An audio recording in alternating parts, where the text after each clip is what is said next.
Bueno, entonces buenas tardes a todos. Una vez más. Hoy les toca la masterclass, así que pueden estar contentos. Y bueno, hemos titulado esto algo así como la potencialidad de los problemas escolares y cómo eso se relaciona con la modelización y el cuestionamiento del mundo. Y bueno, y obviamente vamos a considerar los tres problemas que ustedes preguntaban qué había pasado con ellos. Y lo vamos a hacer a los tres juntos, porque si no, pensamos que íbamos a tratar un problema y discutirlo, otro problema y discutirlo, pero eso iba quizás a dilatarnos en el tiempo. Entonces preferimos presentar los problemas y sabemos que hay por cada problema un tercio que conoce el problema aproximadamente y 2/3 de ustedes que no lo conocen. Así que a los que no conocen, por favor, presten bastante atención. Bueno, primero recordemos un poco cuál es la idea de la modelización matemática según la teoría antropológica de lo didáctico. Y podemos decir que la modelización aquí es parte de la actividad matemática, o sea, a lo mejor es un poco excesivo decir que la actividad matemática es una actividad de modelización, ¿no? Pero bueno, si no lo es completamente, es una parte muy importante. Nos vamos a basar para hablar del modelado, o sea, la idea del modelado que propone la TAD, obviamente sale de la cabeza de Chevalard, en 3 textos que vieron la luz en una revista muy famosa francesa que es La Petite C, y que allí en esos 3 textos se va proponiendo un modelo general del modelado matemático que abandona la idea clásica de que el modelado, la idea de modelización matemática de la comunidad sabia, que es la idea de que solo se modelan los sistemas extramatemáticos. Y que entonces en los sistemas intramatemáticos no se concibe que hay modelado. Aquí se asume que el modelado es de un sistema intramatemático o extramatemático. No hay problema en eso. Entonces, la modelización necesita de 2 entidades elementales básicas, y este es un modelo, por supuesto, simplificado, ¿no? Pero que trata de un modelo muy general de lo que es la modelización matemática. Y tiene un sistema modelar, que puede no ser matemático, como ya dijimos, y un modelo matemático de dicho sistema. O sea, esas son las 2 componentes que hay en juego.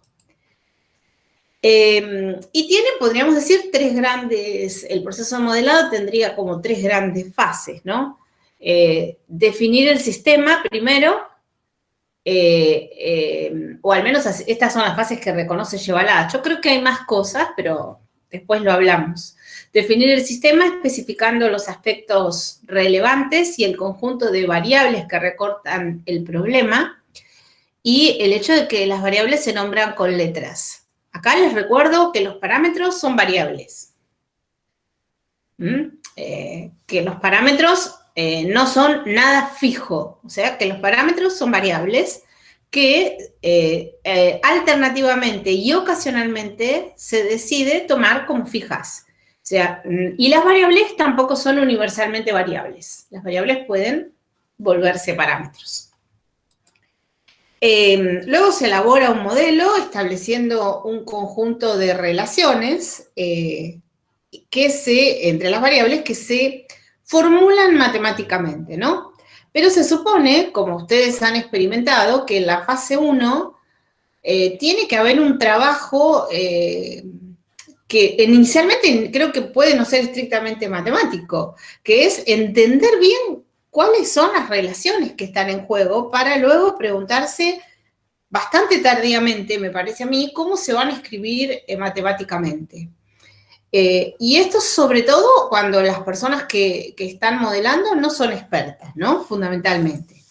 Y finalmente la fase 3 y última requiere tratar el modelo, o sea, tratarlo matemáticamente, explotarlo matemáticamente, y el objetivo central del modelado no es poner las fórmulas o que quede algo matemáticamente bonito, sino que es generar conocimientos nuevos sobre el sistema que estaba en estudio. Y obviamente, una vez que uno hace eso, uno puede incluso volver el modelo que uno generó, se puede volver otra vez un sistema de estudio. O sea que uno puede generar un ciclo indefinido, ¿no? Entonces, bueno, vamos a empezar con uno de los problemas que tenía un tercio de ustedes, al que le llamamos la multiplicación de los panes. Este problema es un problema obtenido de esas partes de atrás de los diarios, donde aparecen acertijos y cosas así. Bueno, y creo que está en un libro así, tipo los libros de, libro tipo los libros de Paenza, que es justamente acertijos y problemas a resolver, una cosa así. Bueno, el problema dice así: como faltaban 4 sándwiches, los partimos en 3 partes, nos comimos 2 cada uno y sobraron 4. Y la pregunta es cuántas personas eran y cuántos sándwiches había. Entonces, en principio, para empezar con la fase 1, vamos a decir que las variables de este sistema son el número de personas, el número de sándwiches, las unidades de partición, las partes que sobraron, la diferencia que había entre las personas y los sándwiches y las partes que cada persona consumió. Y vamos a considerar que en el problema, no sabemos si es casualidad o no, pero resulta que la diferencia entre personas y sándwiches eran 4, es 4, y la diferencia en los sándwiches que sobraron, o sea, la diferencia entre las partes de sándwiches que se generaron por la partición y las partes de sándwiches comidas, es también 4. No sabemos si esto es casualidad o no, por eso decidimos colocar 2 variables. Una para una K, que es para la diferencia entre personas y sándwiches, y otra para la diferencia de partes de sándwiches. Y analizamos las 2 posibilidades, porque en realidad el enunciado que tenemos hace que K sea igual a R. Entonces, primero vamos a empezar con que K es distinto de R. Entonces, si K es distinto de R, nosotros decimos, bueno, la diferencia que hay entre las personas y los sándwiches es K. Y si multiplicamos la cantidad de partes que generamos por cada sándwich y le restamos entonces la cantidad de partes que las personas comieron, lo cual sale de hacer n por s menos n por p, eso nos da un número R. ¿Cómo podemos entonces responder a esto? Responder a cuántas personas y cuántos sándwiches había. En principio, si consideramos que todo esto es natural, ¿no? Tanto N como B, como R, como K, y nos proponemos que lo que queremos determinar es P y S, entonces tenemos las siguientes soluciones. S depende obviamente, de una relación entre R y B y K dividido N menos B, y P también. Obviamente, para que estas soluciones tengan sentido, N no puede ser igual a B, y tampoco N menos B no puede ser 0, y obviamente tampoco puede ser negativo, porque como todo lo de arriba es positivo, no podemos tener unas cantidades, tienen que ser números naturales S y P. Bueno, también uno puede obtener una relación interesante mostrando que si uno hace P dividido S, obtiene una fracción que se independiza de la resta N menos B y que le permite también, por ejemplo, escribir a P en función de S, a la que nombramos como 5. Obviamente que si nosotros, esto era lo que se esperaba que ustedes hicieran cuando se les pidió una generalización. Las generalizaciones en general están dirigidas, son consistirían en la generación de un modelo matemático que nos va a permitir estudiar, obtener nuevos conocimientos, estudiar cosas que a priori no sabíamos. Entonces, bueno, obviamente, si inicializamos esto con que los sándwiches se partieron en 3, cada persona se comió 2, había 4 personas más que sándwiches y sobraron 4 partes de sándwiches, esto conduce a que la cantidad total de sándwiches es 12 y la cantidad total de personas es 16.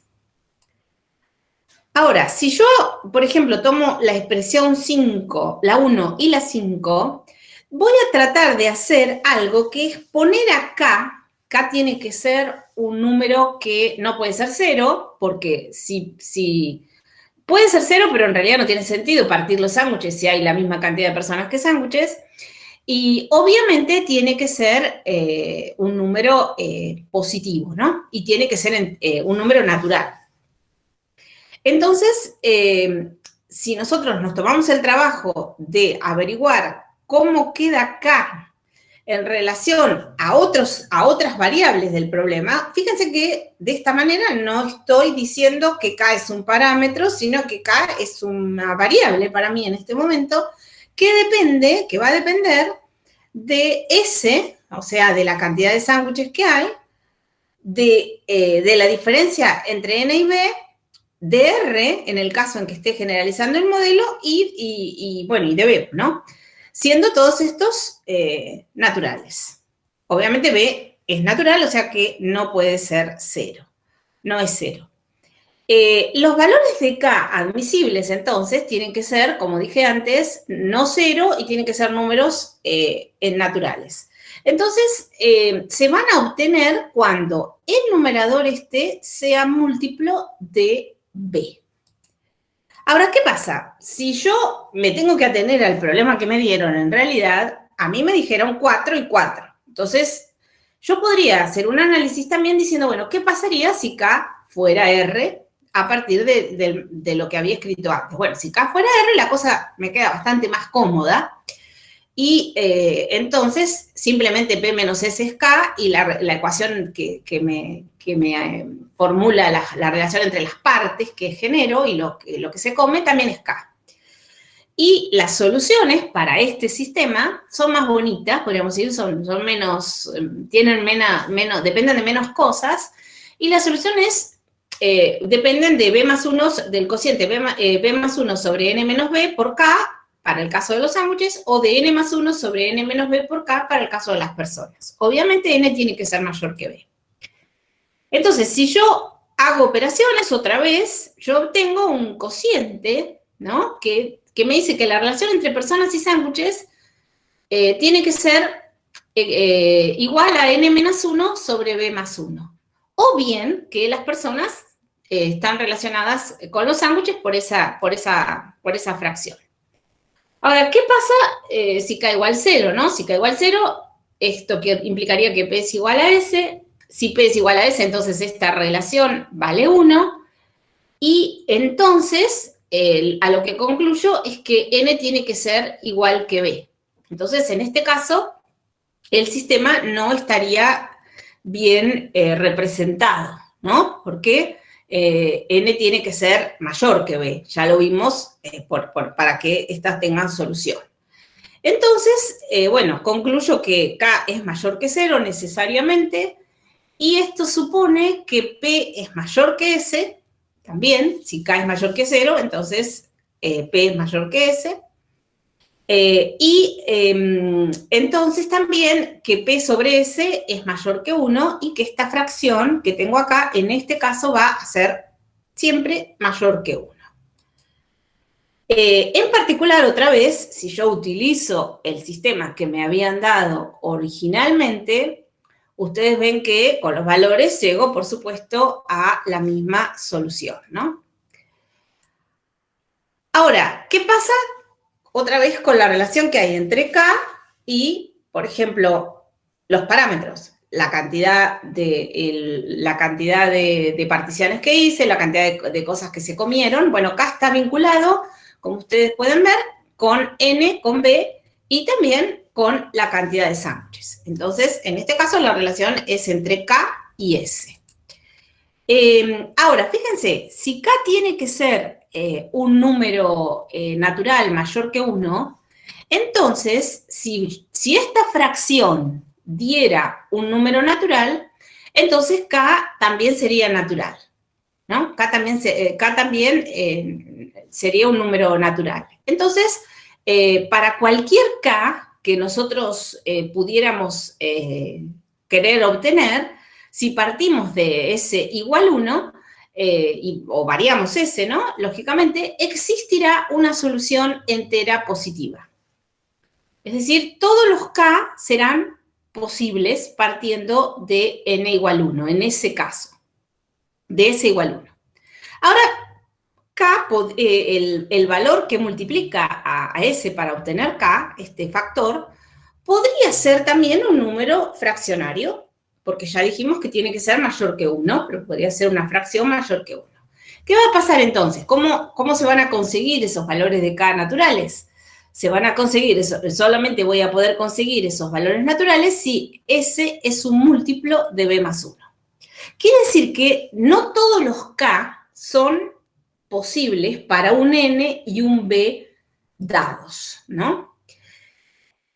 Ahora, una cosa interesante es que en cualquier caso, tanto si K es distinto de R como si K es igual a R, los valores de K admisibles son los términos de una sucesión aritmética de razón K, cuyo primer término también es K. Y acá voy a tratar de mostrarles esto o de ilustrar esto con una planilla Excel, con un Excel, así que me tengo que salir de acá para compartir la pantalla del Excel. No sé si la estoy compartiendo, María Paz. Sí, Rita, se ve bien. Sí, ¿se ve bien agrando que la desplazo? Si puedes agrandarla mejor. Si puedes agrandarla un poquitito, pero se ve bien. Bueno. Ahí, perfecto.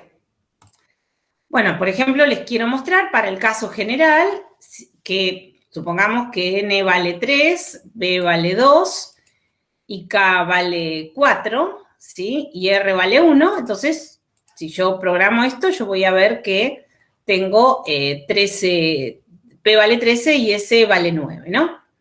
Y también puedo, por ejemplo, ver que si pongo 5, 3 y K, decido que valga 7 y R 4, entonces en ese caso no voy a tener solución. ¿Qué es esto? Bueno, esto es una especie de fábrica de sistemas de ecuaciones que tenemos para saber cuáles sistemas van a tener viabilidad o no. ¿Y qué pasa si K es igual a R? Bueno, si K es igual a R, entonces siempre voy a poder tener ahí una solución. Fíjense que ahí K es igual a R y fabriqué una solución que antes obviamente no tenía. Ahora, ¿qué pasa, por ejemplo, si yo hago este análisis de K? Ahora voy a jugar de otro modo. Voy a cambiar las variables. La variable va a ser S y voy a calcular S y P, pero voy a fijar N, B y R. Entonces, y voy a calcular qué K me sale, ¿no? Bueno, por ejemplo, si yo decido partir los sándwiches en 9, yo no sé ni S ni P acá, ¿no? De nuevo voy a tener una fábrica acá de sistemas de ecuaciones y voy a decir que las personas comen 6 partes.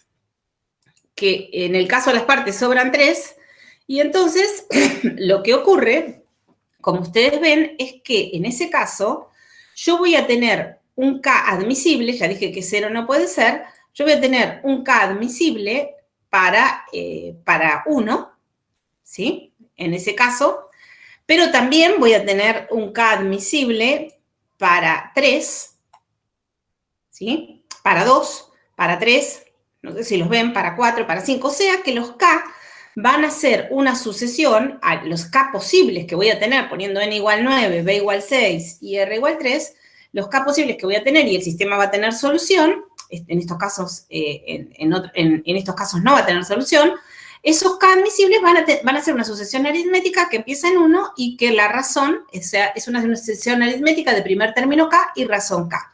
¿Qué pasa si, por ejemplo, pongo 6 y no sé, y 4? Bueno, ustedes ven que en ese caso, como dependo de que el numerador sea múltiplo de B, no voy a tener nunca ninguna solución, por más que la siga buscando, ¿no? Pero, entonces, en ese caso, por ejemplo, cambio el R. ¿Qué pasa si comen 2 partes de sándwich? Bueno, si comen 2 partes de sándwich, voy a tener, en ese caso, una sucesión, de nuevo, de razón K. Pero también podría poner, qué sé yo, 18... Tal vez sea mucho partir un sándwich en 18, pero bueno, 6 y 2.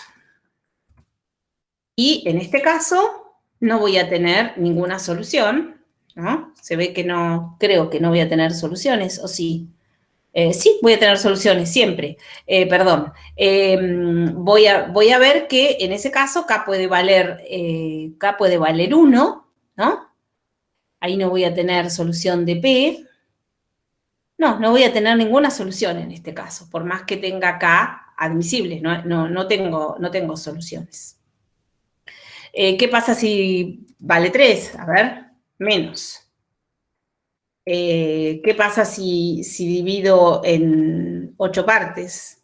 A ver, así, si tiene. Acá sí.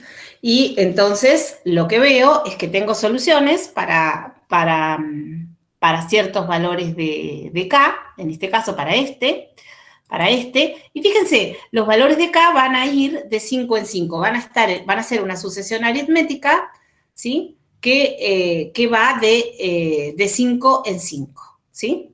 En ese caso. Ahora miremos lo de la derecha, si quieren, otras tablas, que es el caso en que K es igual a R. Entonces no tengo R, digamos, y solo tengo el problema de analizar cuánto puede llegar a valer el valor de K. Entonces fijo estos valores y también muestro que en este caso no tengo solución, por ejemplo, aquí, para distintos valores de B, ¿no? Esto va a tener solución, pero aquí ya no, este va a ser el único caso que creo que va a tener solución, ¿o no? Tengo más casos. A partir de aquí no voy a tener ninguna solución. A partir de aquí no voy a tener solución. En este caso no hay solución, porque en este caso P P no es natural. A partir de acá no voy a tener ninguna solución. Es decir, que los valores de B, porque por supuesto, como dijimos, n menos B, esto se está explicado por el hecho de que n menos B tiene que ser mayor que 0, ¿no? Entonces, voy a tener solución en estos casos. ¿Qué pasa si además de eso, en esta segunda tabla, decido, aquí dije, bueno, quiero que sean 12 sándwiches, ¿no? Acá estoy jugando con el hecho de que tienen que ser 12 sándwiches. Y P me queda dependiendo de eso. N lo fijo y B lo fijo. Aquí quiero que sean 16 personas. Y también tengo NN, fijo a N, quiero dividirlas en 7 partes a los sándwiches y fijo B. Y quiero fijarme cuándo voy a tener valores de K admisibles o valores de K que sean soluciones. Fíjense que en ese caso, hasta este valor, voy a tener valores de K admisibles y valores de S posibles. O sea que cada uno de estos igual me genera un nuevo sistema. Finalmente aquí tenemos un análisis del tipo del anterior. Yo decido ver con N y con B variables y S también variables, qué valores posibles de K puedo tener, ¿no? en ese caso. Como K es una relación entre N y B multiplicado por S, a mí me va dando, entonces, en qué casos tengo solución. En este caso, fíjense, no voy a tener ningún posible sistema que me cumpla, porque K es siempre un número, creo que siempre un número decimal. No, acá tengo uno que no es decimal, acá tengo uno que no es decimal, o sea, estos son valores posibles que puedo tener. Perdonen, pero no veo bien, acá tengo otro que no es decimal. O sea, estos son valores posibles que yo puedo tener en los casos en que K va a tener valores admisibles, o sea, valores enteros. Pero siempre estoy dependiendo ¿de qué? Estoy dependiendo, en ese caso, del valor que tenga esta fracción. En este caso es una fracción. Si pongo otro, por ejemplo, no sé qué pasará si pongo 5, también es una fracción. Si pongo, a ver, si pongo 3 y 2, que es lo que propone el problema, ¿sí? En este caso tampoco es un número, los K que voy a poder tener K, sí, acá tengo 1, 1, 2, 3, 4, o sea, los K son una sucesión, otra vez aritmética, cuyo primer término es K y cuya razón también es K. Bueno, esto simplemente para considerar cómo se puede analizar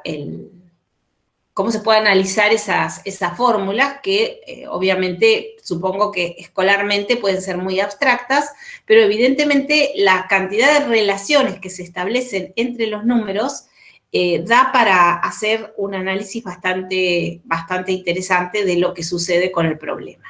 Yo personalmente pienso que este problema, si yo, por ejemplo, tengo que enseñar sistemas de 2 ecuaciones con 2 incógnitas, francamente creo que no sé si elegiría este problema para eso.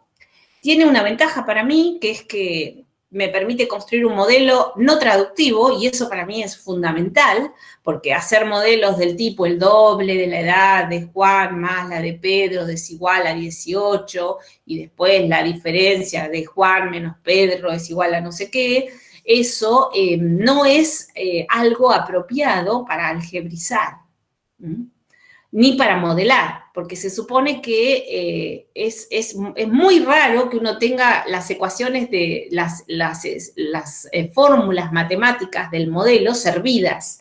Entonces, realmente eso es una caricatura del uso algebraico cuando tenemos que supuestamente resolver problemas. Sin embargo, hay un montón de problemas escolares en los libros que tienen esa característica. Bueno, si quieren, sigo pasando yo. No se puede, ¿no? Pasita, para que Caro trate el problema de la herencia. Para no cambiar de pantalla. Me callo la boca. Seguir pasando. Sí. ¿Ok? ¿Es correcto? A lo mejor va a ser incómodo para ella. No sé qué preferís, Caro. No, ¿Caro? sí, le voy avisando a Rita, está todo bien, ella lo conoce más que yo, así que vamos bien. Bueno, el problema que trataba el otro grupo, que se denomina el problema de la herencia, yo creo que es un problema que debería ser conocido por todos, a diferencia de los demás, porque es un problema que está tomado de la investigación de Rita, que ustedes tenían como publicación en Fundamentos Cognitivos en el módulo de representaciones, y que se denomina el problema de la herencia, que dice que un hombre distribuyó una suma de dinero entre sus hijos de la siguiente manera. Al mayor le dio 1.000 pesos más un décimo de lo que restaba. Luego le dio 2.000 pesos al segundo más un décimo del restante. Al tercero le dio 3.000 más un décimo de lo que en ese momento quedaba. Y así siguiendo hasta llegar al último hijo. Hecho esto, cada hijo recibió la misma cantidad de dinero. Y la pregunta es, ¿por cuántos hijos tiene el hombre y cuánto dinero le repartió a cada uno? Entonces, ¿avanzamos, Rita? Sí, perdón. No pasa nada. Lo primero que tenemos que hacer es, según lo que ha explicado Rita, es definir cuáles serían las variables de nuestro sistema, y tenemos que X va a ser la herencia, el total del dinero de la herencia a repartir. A es la cantidad inicial de dinero que recibe cada hijo. X es el número de hijos. No, K. N son las partes en las que se reparte dinero, y R le vamos a llamar el resto del dinero en el reparto de cada hijo. Pero perdón, Caro, ¿no dice K acá? ¿Sí? Ah, porque vos dijiste X es el número de hijos. No, K. Me equivoqué, perdón. No importa, solamente que yo estoy viéndola acá. Genial. Bueno, la condición del problema es que todos los hijos reciben la misma cantidad de dinero, y esa es una condición fundamental, y vamos a ver por qué. Hay un primer tipo de resolución, que sería lo que se correspondería con una resolución algebraica típica, que esa solución tiene que ver con determinar la cantidad de dinero que recibe el primer hijo, que es 1000 más un décimo de lo que queda, y el segundo, que es 2000 más un décimo de lo que le queda del primero, y eso da una solución, que es una única solución, sin más análisis que averiguar quién es X, que es 81.000, y saber la cantidad de hijos, que es un K igual 9. Esa es la solución que dio el 100% de la corte, además de algunas soluciones aritméticas sobre las que voy a conversar de su importancia al final. Hay una solución que es muy importante y que nadie la tuvo en cuenta, y que es una solución basada en los restos. Decimos que es muy importante porque quienes pudieran acceder a esta solución demostrarían una habilidad de alguien que piensa que lo que queda se nombra con una única letra que va a ser el resto, y que ese resto tiene una importancia para calcular el problema considerando otras variables. Entonces, el primer hijo va a recibir 1000 pesos más un décimo de lo que queda, lo que se denomina el primer resto. ¿Qué sería el primer resto? El R1 sería el total de la herencia menos los 1000 pesos que le dio al hijo 1. El hijo 2 recibe 2000 pesos más un décimo de lo que queda. Es decir, recibe 2000 pesos más un décimo del total de la herencia menos los 2000 del segundo hijo menos lo que le toca al primer hijo. Entonces, fíjense que el resto 2 se define como X menos 2000 menos H1. Entonces, como partimos de la condición de que todos los hijos reciben lo mismo, lo que le toca al hijo 1 va a ser igual a lo que le toca al hijo 2, y resolviendo esa igualdad nosotros sabemos que la diferencia entre los restos del hijo 1 y del hijo 2 es 10.000. Entonces, de las soluciones de los restos 1, 2 y de la condición de que los dos reciben lo mismo, se obtiene que el hijo 1 recibe 9.000 pesos, entonces el hijo 2 también va a recibir 9.000 pesos.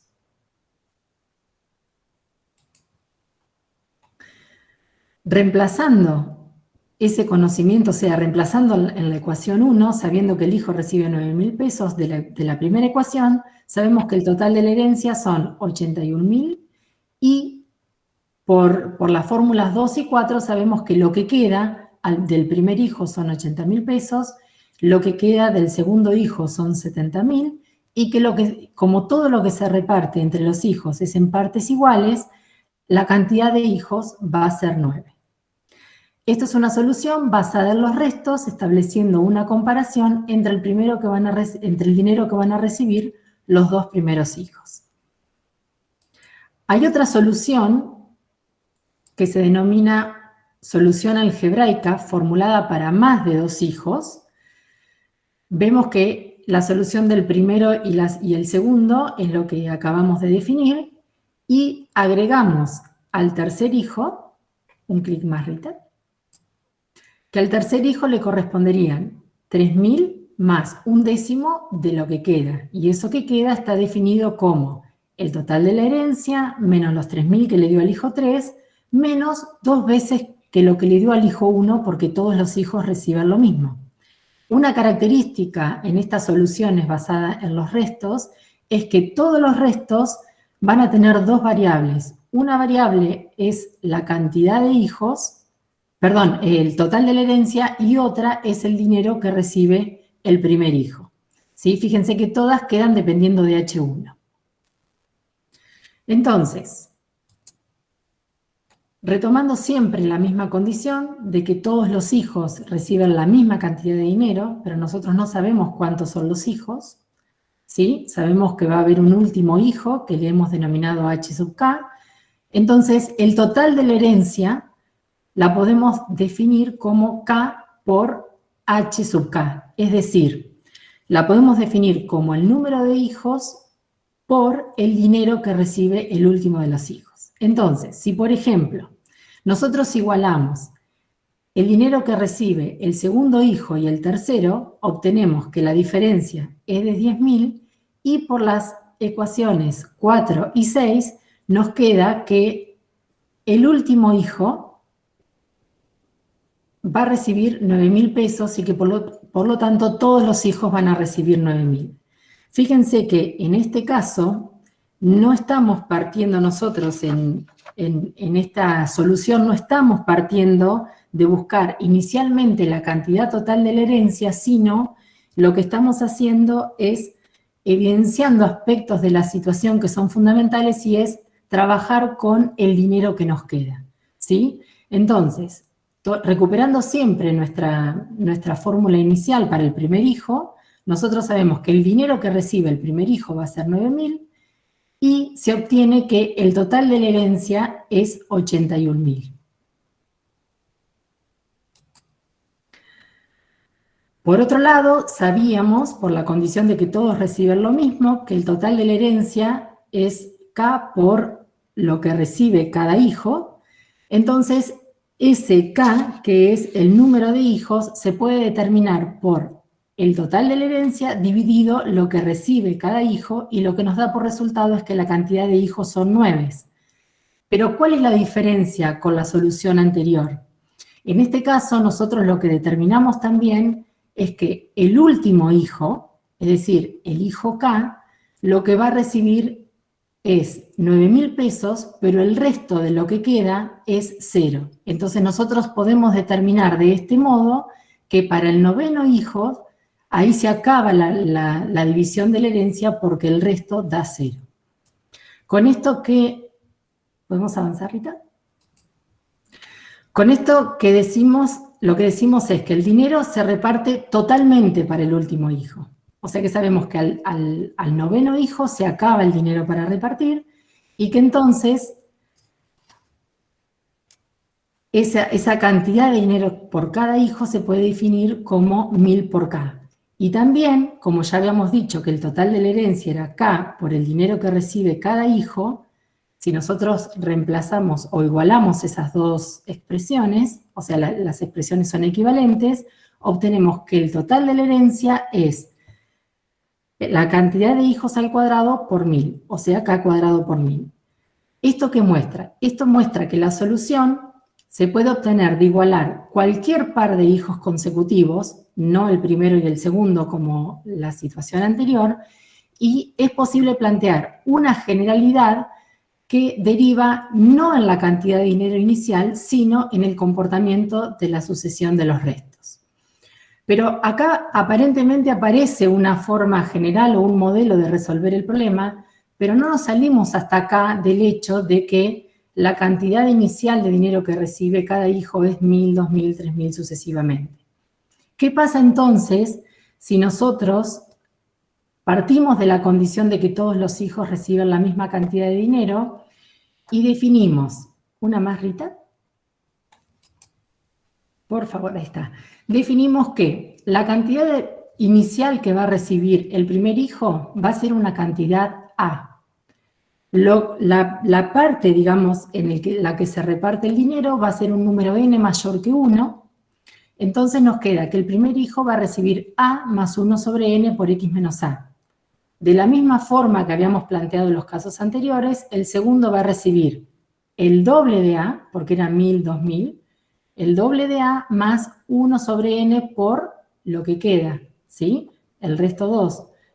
La primera es para el caso con un K igual 1, la segunda con un caso K igual 2, y como estamos haciéndolo en general, nosotros lo vamos a calcular para el último hijo. Entonces, para el anteúltimo, lo planteamos, o sea, para un K menos 1, las condiciones son las mismas, un K menos 1 por A más 1 sobre N por X menos lo que queda, y para el último hijo, ponemos con una K chiquita igual K grande para indicar que es el último hijo, va a ser K por A más 1 sobre N por el total de la herencia menos lo que queda, pero fíjense que por la virtud del problema de los restos, eso que queda siempre depende de algo que depende del primer hijo, ¿sí? Entonces nosotros tenemos que calcular cuál es el último hijo, cuál es la cantidad de dinero y cuánto dinero recibe cada hijo. Nuestra condición de que todos los hijos reciban lo mismo, nos permite recuperar la expresión de que el total de la herencia es la cantidad de dinero que recibe cada hijo por el número de hijos. Como todos reciben lo mismo, lo que recibe el anteúltimo hijo es igual a lo que recibe el último. Entonces, por las expresiones 3 y 4, nosotros podemos despejar también, o podemos conocer lo que recibe el primer hijo, que va a ser de la forma A por n-1, es decir, la cantidad inicial de dinero, ¿sí?, por las partes en que se divide el dinero menos 1, y como n es natural, lo que recibe cada hijo es múltiplo de A. Entonces, el total de la herencia es K por A por n-1.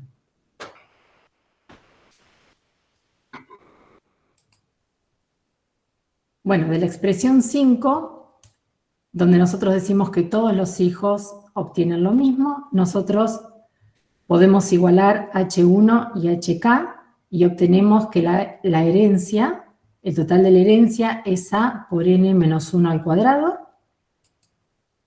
Y por la expresión 6 y por 7, igualando, obtenemos que K, o sea que el número de hijo está determinado por el valor de n, es decir, por las partes en las que se reparte el dinero.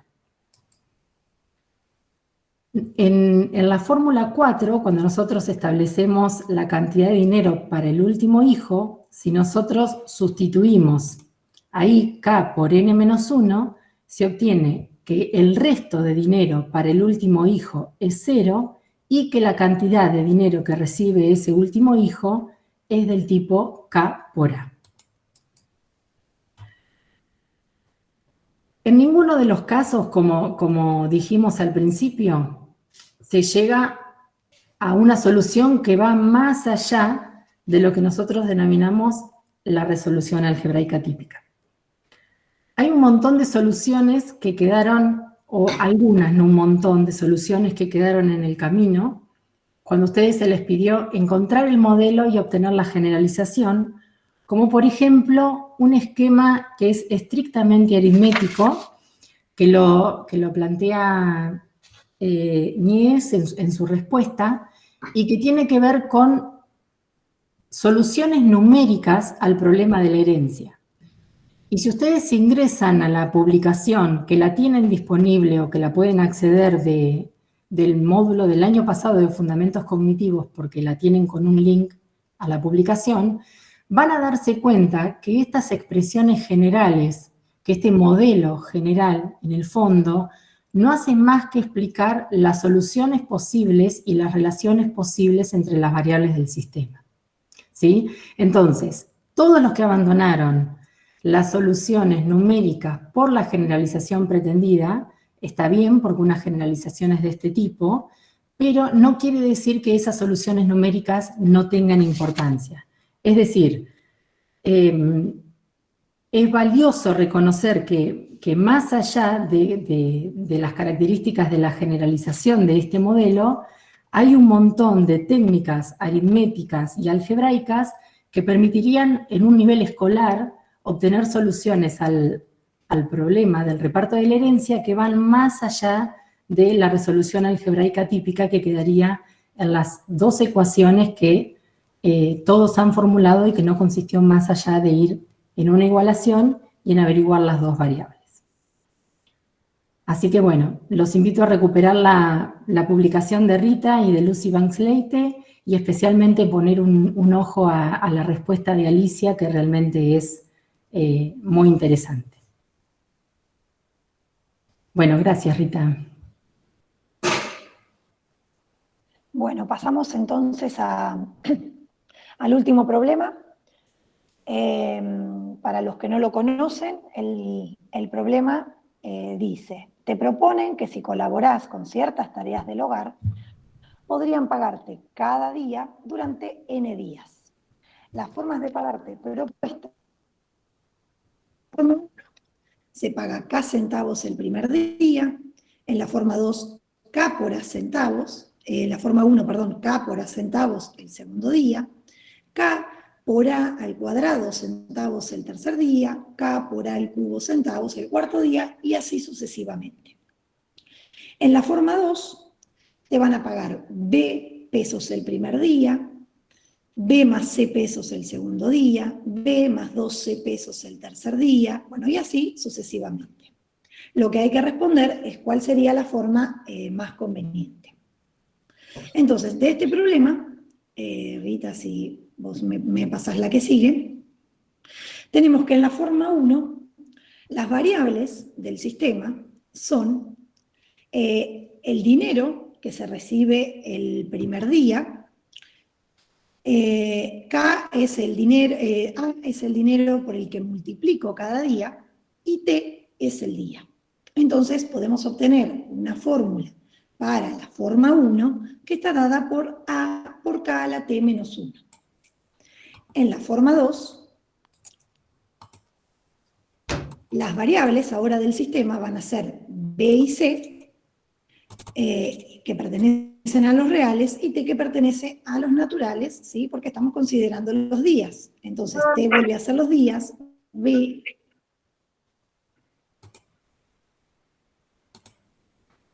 es el C, ¿sí? El dinero que voy sumando cada día. En el problema que nosotros les entregamos a ustedes, ¿sí? Esta es la forma, nosotros estamos presentando una formulación más general del problema. Rita, si querés pasar a la siguiente. En el problema que nosotros propusimos, la forma 1, K era igual a 1 y A era igual a 2. Y en la forma 2, B era 100 y C también era 100. Entonces, bueno, algunas de las formas de resoluciones que ustedes propusieron para comparar estas dos formas y poder decidir cuáles eran las más convenientes, en las cuales ustedes hicieron fórmulas o hicieron tablas de valores, también hicieron progresiones geométricas y aritméticas, y encontraron las sumas de los términos. Algunos hicieron la comparación en gráficos, ¿sí? Se puede ver un poco este análisis que se realizó en comparar las dos formas en las cuales la forma 1 corresponde a un crecimiento exponencial y la forma 2 corresponde a un crecimiento lineal. En este caso nosotros consideramos los días T como naturales, digamos, estamos tomando el problema, ¿sí? Como estaba propuesto originalmente, que era por días, y lo mismo en el dinero, que consideramos en un caso centavos y en otro lado pesos, que va a tener un poco que ver después para mostrar el contraste entre las dos formas que se proponen en los problemas, ¿no? Entonces tal vez un poco engañoso proponer en la forma 1 centavos y en la forma 2 pesos.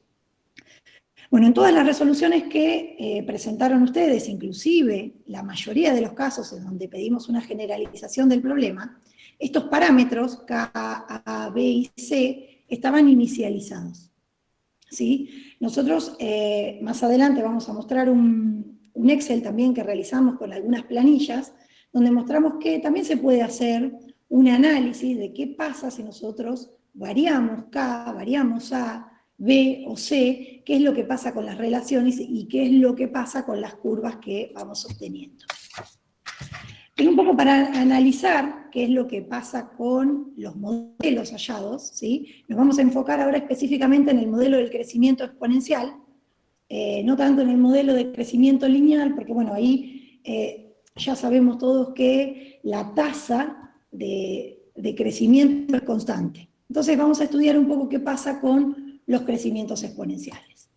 Y nosotros lo que hicimos acá fue decir, bueno, ¿cuál es el factor de incremento del dinero que recibo un día en comparación con el que recibo otro día cualquiera?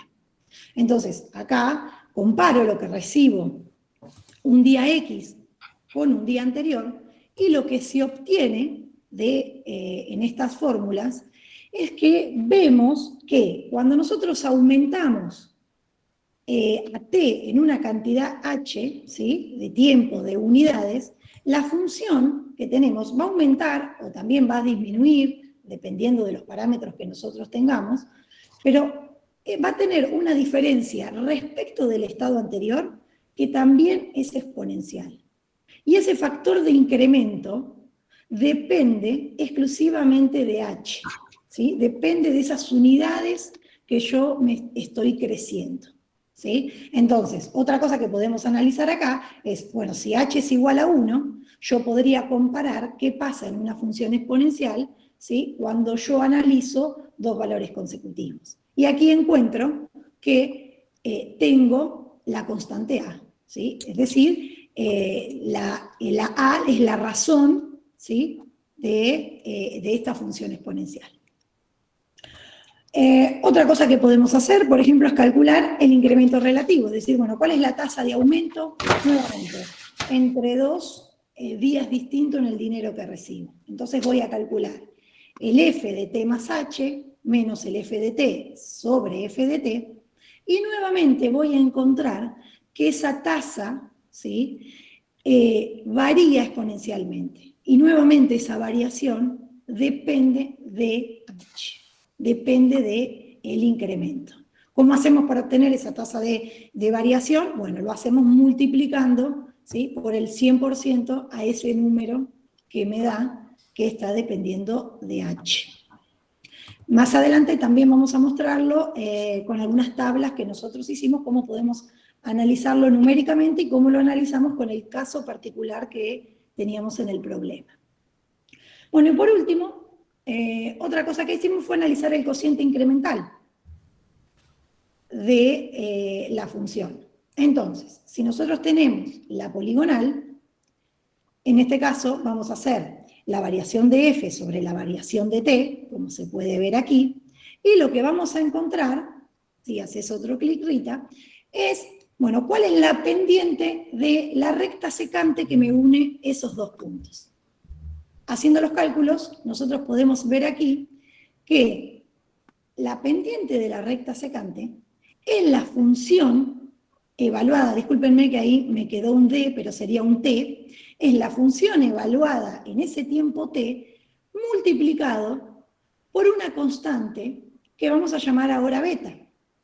Y ese valor, esa constante que vamos a tener acá, va a depender de h, nuevamente. Entonces lo que podemos hacer es decir, bueno, vamos a analizar qué pasa con ese valor de beta. Tomamos el ejemplo del problema original. Recordemos, k igual 1 y a igual 2. Entonces vamos a analizar la función 2 a la t menos 1.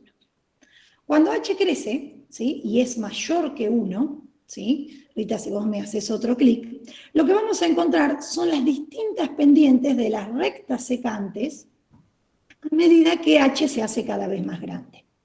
¿Qué encontramos acá, analizándolo numéricamente? Bueno, que eso diverge. ¿Sí? ¿Qué quiere decir? O sea, cada vez van a ser mayores las pendientes que me unen mi punto T con algún H que cada vez se va haciendo más grande. Bueno, si pensamos ahora, podemos pensar ahora en un dominio continuo, lo que vinimos haciendo hasta acá, podía ser perfectamente aplicable para tener un dominio continuo o un dominio discreto, pero si ahora nos enfocamos directamente en un dominio continuo, lo que podríamos hacer es hacer que h sea menor que 1 y que cada vez se aproxime más a 0. Entonces estaríamos encontrando la pendiente de la recta tangente que pasa por ese punto.